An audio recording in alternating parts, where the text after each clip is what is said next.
I woke up shivering under 3 blankets at 2:17 in the morning. Phone screen too bright. A number I didn't recognize lighting up the dark.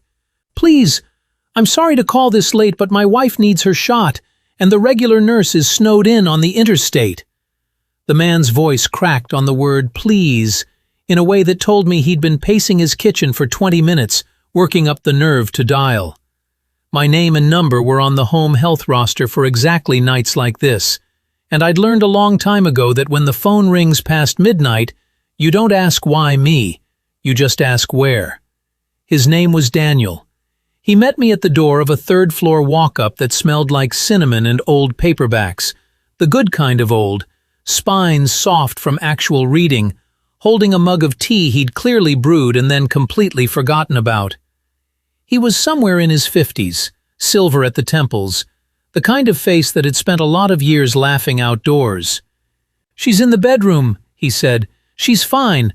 I'm the one who doesn't do well with needles." I looked at him. "You're not the one getting the shot." "I know." He said it with such genuine, helpless dread that I almost laughed out loud on his welcome mat. His wife, Margaret, was sitting up in bed with reading glasses low on her nose and a paperback open like she had absolutely no intention of treating this as an event. Silver-haired, sharp-eyed, the kind of gaze that made you feel quietly filed and catalogued the second she looked at you. "You made good time," she said, not unkindly, just efficient. She had rheumatoid arthritis, and her specialist had her on a biologic that came in a pre-filled syringe meant to go just under the skin rather than deep into muscle.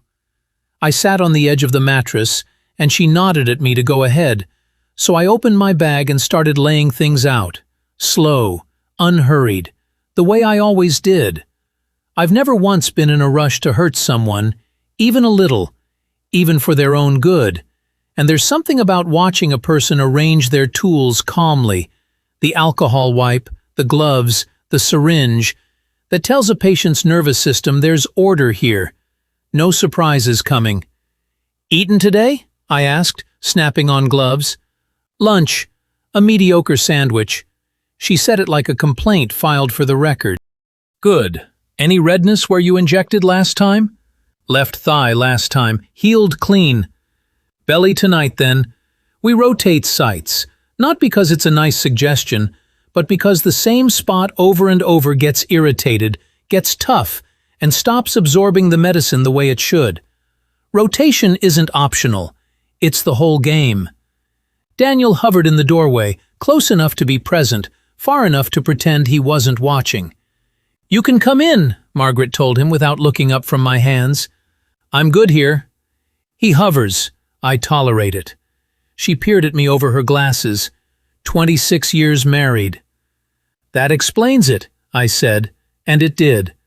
I warmed the syringe between my palms for a moment first, a small thing people skip and shouldn't.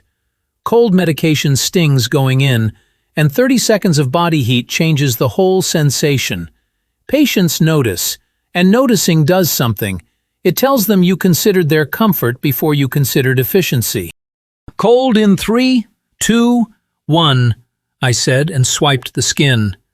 I let the alcohol dry fully rather than fanning it dry fast, because injecting through anything damp stings worse than it needs to. 10 seconds of patience. That's the whole secret nobody tells you. "Big breath," I said. She took one. I pinched a small fold of skin, angled the needle, and pushed it through in one clean, unhurried motion. Not fast, not timid, just certain. Hesitation is what actually causes pain. A needle that commits hurts far less than one that stalls halfway. She didn't even flinch. "Done," I said. She blinked. "That's it?" "That's it." From the doorway, Daniel let out a breath he'd apparently been holding since I walked in. Margaret looked at him with a fondness so plain it was almost embarrassing to witness. "You're ridiculous," she told him, and I found myself wondering, not for the first time on this job, whether that kind of easy tenderness after 26 years was rare or just rarely visible, whether the couples who make it look effortless are the exception, or whether most marriages get there quietly, off camera, and we only ever see the fireworks version on TV. I've gone back and forth on that one more nights than I'd like to admit. I pressed gently over the injection site, no rubbing, just a few seconds of even contact so the medication would settle rather than scatter. "Can I ask you something?" Daniel said, finally stepping into the room and dropping into the chair by the window. "Sure. Does it ever bother you? Causing somebody pain, even a little, even when it's necessary?" I actually thought about it because it deserved a real answer, not a reflex one. It used to. Early on I'd apologize before I'd even done anything, and that made patients more nervous, not less. They'd brace like something terrible was coming. I paused, packing my gloves away. Now I think a small hurt in service of something bigger isn't cruelty. It's care with a price tag attached. My job is just making sure the price stays as small as it can possibly be. He nodded slowly, like he was turning that over for later use. "Also," I added, "your hands were shaking worse than mine the whole time." He laughed, a real startled bark of a laugh, and Margaret gave me a look over her glasses sharp enough that I felt, distinctly, like I just handed over more of myself than I'd meant to. She caught my sleeve at the door on my way out. "One more thing," she said. "He's had a low fever since yesterday evening. Nothing dramatic, just this steady, stubborn warmth that won't quit." "Should I be worried?" Daniel asked from behind her, and I heard, underneath the joke, an actual question. A low-grade fever in an otherwise steady adult usually just means the body's doing exactly what it's supposed to do. Watch how it moves, not just the number. If it climbs, if it hangs on past a couple days, if it comes with anything else that worries you, that's a call to his doctor, not the neighbor. But steady and low, eating fine, no other red flags, that's just the body working. "Track the trend," I told him, "not the thermometer. If it's still here the day after tomorrow, get it looked at." Margaret nodded and filed that away with the brisk efficiency of a woman who'd spent a lifetime cataloging exactly the information she needed and discarding the rest. I walked back out through the apartment full of cinnamon and books, past the cat asleep on the radiator, past the lamp still pouring honey-colored light over the shelves. Daniel held the door.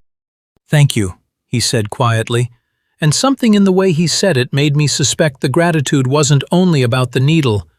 I've thought about that hallway more than once since, the particular kind of thank you that lingers a beat too long, the kind that isn't really about what just happened at all. I still don't know what I would have said if he'd let the door close a little slower.